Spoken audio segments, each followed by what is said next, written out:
여러분, 우리가 매일 사용하는 이 신앙 언어들 중에 실제로 우리가 모르는 경우가 참 많이 있습니다.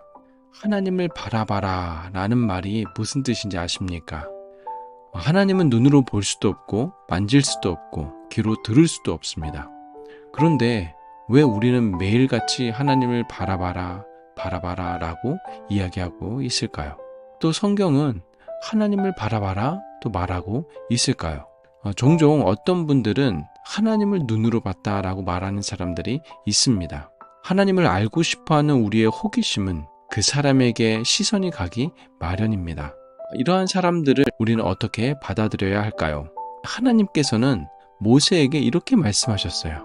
내가 내 얼굴을 보지 못하리니 나를 보고 살 자가 없음이니라. 하나님을 보게 되면 죽게 된다는 것입니다. 그렇다면 그분들의 주장이 신뢰가 있는 걸까요?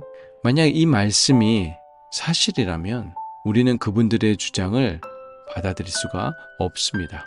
그렇다면 도대체 하나님을 본다는 것은 무슨 뜻일까요?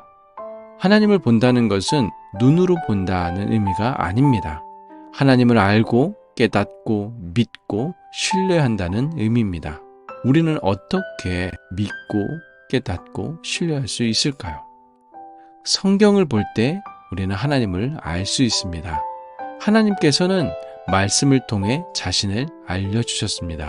하나님이 어떤 분인지 어떻게 일하시는지를 눈으로 보고 이해할 수 있도록 우리에게 문자로 남겨주셨어요.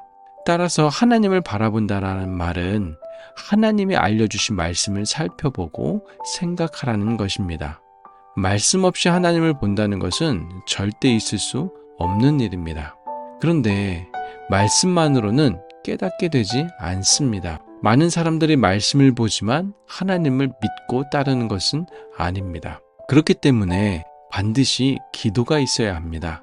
기도는 성령님의 일하시는 수단이고 하나님의 말씀을 우리의 심령에 안착시켜 영적으로 하나님을 알도록 만드십니다.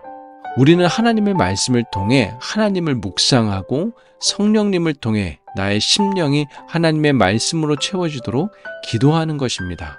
그 기도를 통해 우리의 영혼이 하나님의 말씀에 시선을 두고 확신에 찬 기대감의 자리로 나아가게 되면 비로소 하나님을 바라보는 상태가 되는 것입니다.